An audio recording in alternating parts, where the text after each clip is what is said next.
2025 marks the 80th anniversary of the end of the Second World War, with special commemorative events being held to celebrate the anniversaries of both VE Day in May and VJ Day in August. In many ways, the second date is more important to people in the east of England. Many men from this area were sent to fight in the Far East rather than mainland Europe, and sadly thousands of them were captured and held in prisoner of war camps under the Japanese right through until the end of the war. As part of the commemorations for VJ Day this year, we put together a short play which told the story of some of these men, highlighting the problems that they and their families faced when they returned to Britain at the end of 1945. As part of the research for that play, we spoke to dozens and dozens of people who were happy to share the memories of their families and what they all went through in the latter part of the 1940s and throughout the 1950s. Here are just a few of the people we spoke to.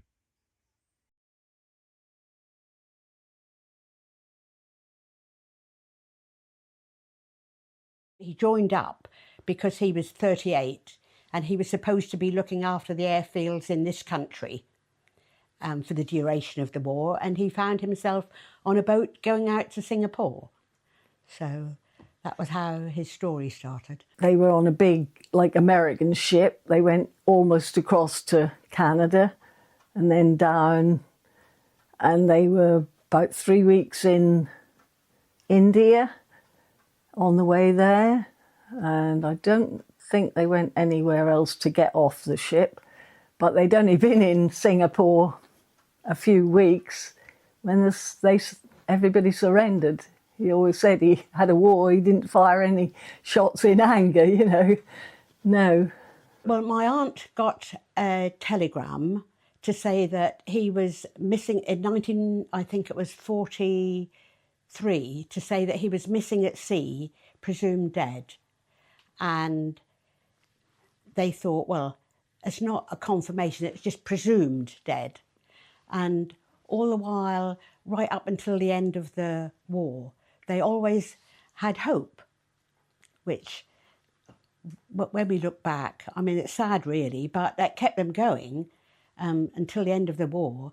And when servicemen started coming back from the Far East, my aunt was round there like a shot to see if they'd seen Alfie or heard of anything of Alfie.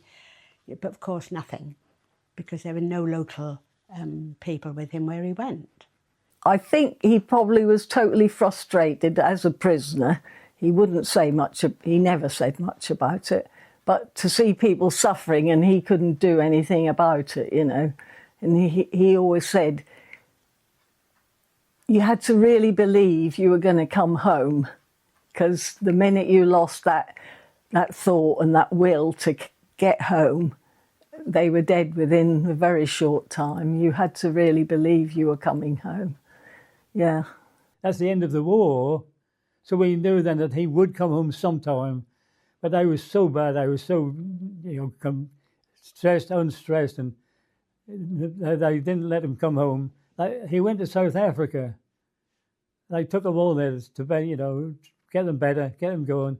So I don't know how long it was by the time the war ended till he came home. I have no idea, but because that was some sad moments. But we knew then he was coming home, which was fantastic. And when he did come home, he then his whole life was given over to helping everybody else. He was a man who belonged to umpteen organisations. He was chairman of this, that and the other, chairman of the council, parish council, chairman of the Legion, school governor. He was always helping people. That was his thing.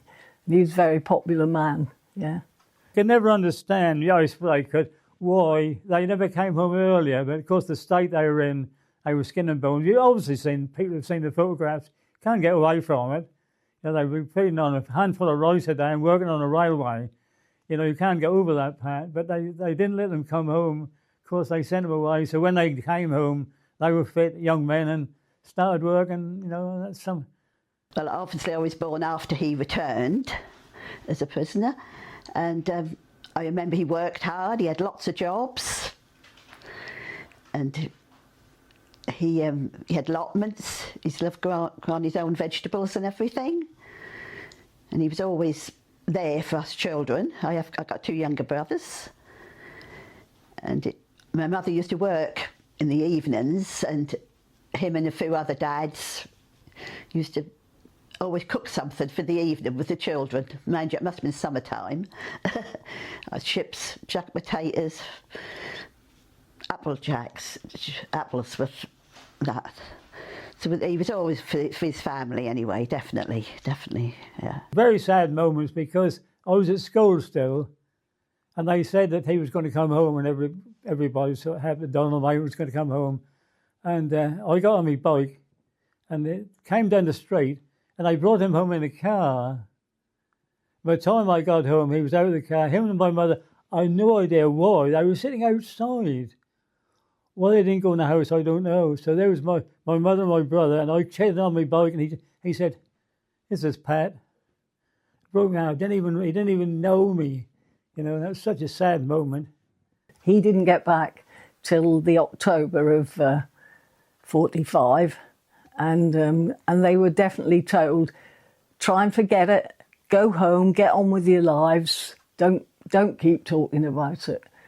And I think he really succeeded in that, because I've asked John, my stepson, and he said, well, Dad never mentioned it, you know, he hardly ever mentioned it.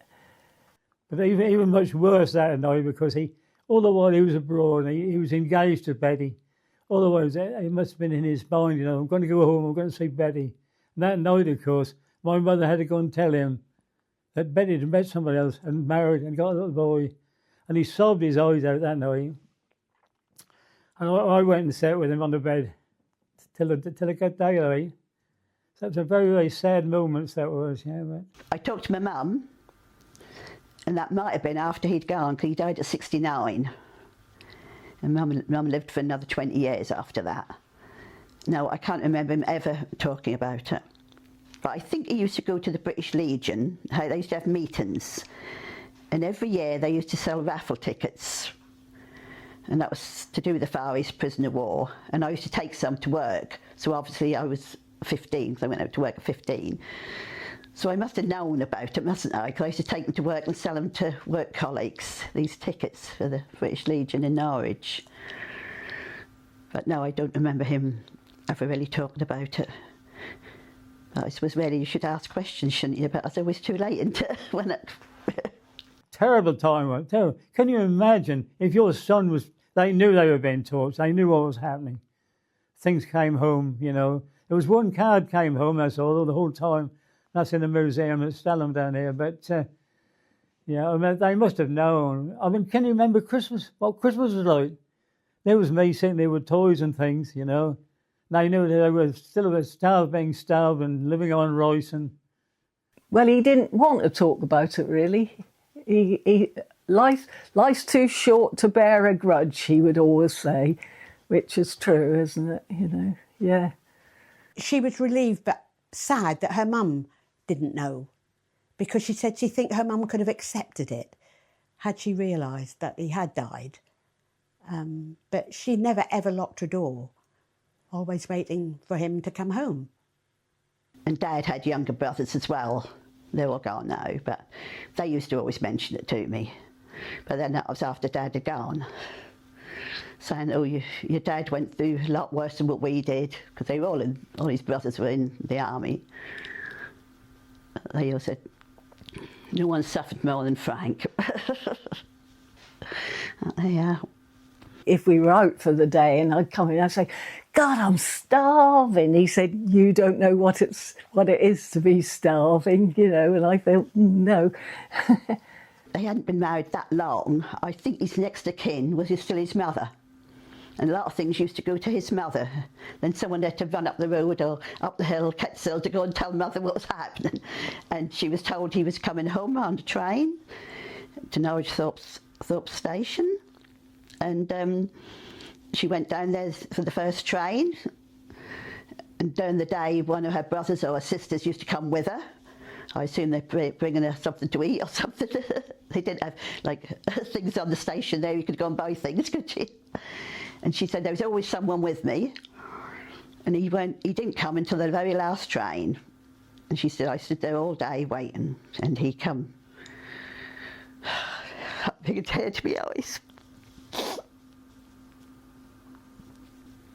and he did come in the end, but she didn't recognise. She recognised a friend of his, went up to him and said, "Have you seen Frank?" And he says at the side of me.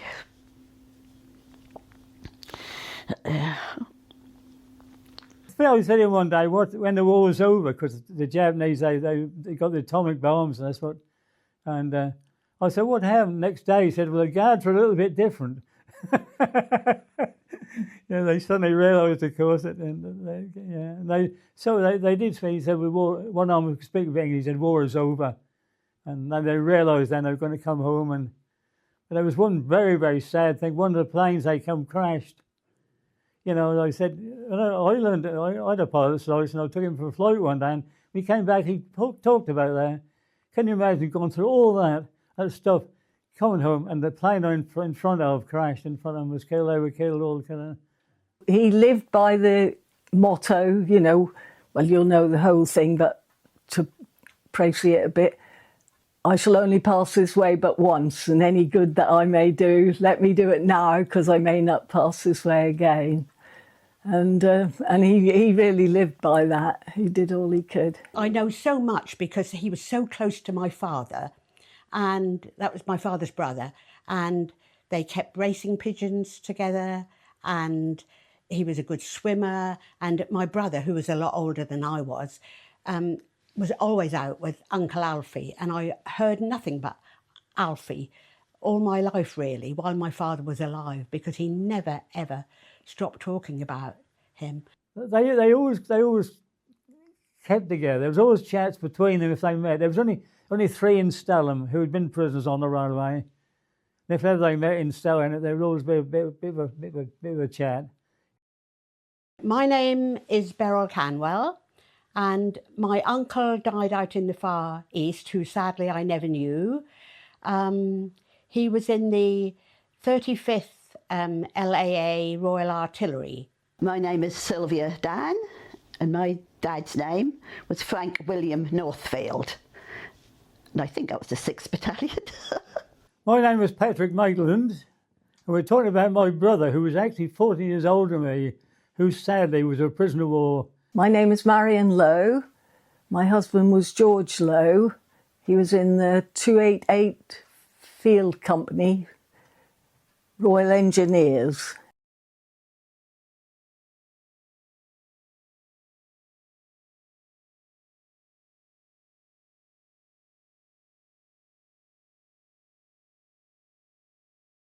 So my name is Brian Henderson. I work for Walking with Wounded. I'm a Veteran Liaison Support Officer and I cover Norfolk. So if we look at our stats from 2024, we supported 2,200 veterans, and out of that, there was 700 were put through therapies. So that was nearly 7,000 sessions. 750 nearly were given employment support, and then the rest were that wraparound service that we give. It works out around 48,600 hours that Walking with Wounded invested in veterans and serving members. I mean, the main one, the one we see and hear about all the time is the PTSD. And that can be the trauma of being injured, or PTSD from seeing injury and having that vicarious traumas. So it happened to my mate, it should have been me kind of situations. And we see a lot of that where people go out on patrols and maybe that day they didn't go out for whatever reason and something happened. So they're coming back with this guilt. And that's all encompassed within that PTSD. And we see that all the way from, anybody who's able to access our services from very old, so traumas way back through from the Falklands all the way to today, just serving on a warship, and just the pressures, the day-to-day having to wake up. It doesn't have to be an actual event that happens. It can just be the accumulation of events, of say getting up every day, having to be armed, run around, do things, and it just gets too much sometimes. So we see a lot of that, and then it's what happens beyond that. So we can support people with mental health support, so therapies, but sometimes people then struggle to support themselves socially because of that trauma. So that's where a lot of the work I do comes in, to help with the social and economic issues that sometimes soldiers, sailor, airmen and airwomen can have. Did hear stories of after the Falklands, it was very much, if you don't feel well, go and see the Padre. And I don't mean that in a horrible way. I'm sure people who did got good support there. But I don't think probably a lot of people would have done that. And therefore they bottled up the traumas. The Falklands, as we saw what happened there, some horrendous things. And these men bottled it up, came back home and were expected to act quite normally. Didn't go to the doctors, and maybe it wasn't for another 10 to 15 years, they suddenly went, I need to go to the doctors. And that's what we saw 92, middle of the 90s. We saw a peak in men, because it was majority were men who went down to Falklands seeking support. And then we saw that with Kuwait, Iraq. 10 to 15 years after that, we started to see again another spike. So therapies and that were there. I'm not saying they weren't, but it was very much, through the NHS with big waiting lists and so forth. So getting the help quickly wasn't there. I think we have developed PTSD support now a lot better. So we can get a little bit quicker now for veterans and so forth. We now identify shell shock as PTSD, and we saw in the videos that we see in the films, even nowadays, which are out there. It's just terrible for men and women that are involved in everything from the frontline stuff to the Blitz to sitting in listening to things at Bletchley Park, all these kind of things that we've seen. The traumas must have been terrible. And how did they deal with it? Alcoholism was rife, certainly after the Second World War, and we still see that. We still see people in the military using alcohol and increasingly drugs as a crutch to get through their day, to drown out the noises and all the things, and try and just muffle everything that's going on in their life.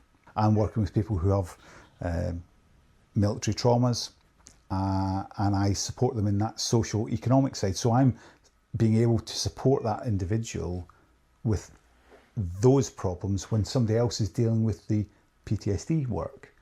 So that wasn't there years back. It was, as we spoke earlier, there's your trauma sorted, you must be sorted. And actually it's not, there's more to it than that. And just the ability to speak to other groups that are non-veteran groups. We work a lot with Ripple Pond, they're brilliant, but we'll also work with Mind to try and support people. So it's wherever we can get support for the client, we will try our best. And that's what's changing, I think, now. So if you have, for example, lost a limb in the military, it's very obvious you need support, and that person will get support from the day that happens to the day they leave and so forth. It's the person that's sitting in the background with a trauma and is not shouting about it, but every night they're struggling. If we don't know it's there, it's difficult to work with, and that person then slips through the crack and then leaves the military, and suddenly the walls come crashing down. We want a fighting force, but we also need to support their mental health. And it's a real balance. I'm not sure where the balance is yet. It's getting better, I think.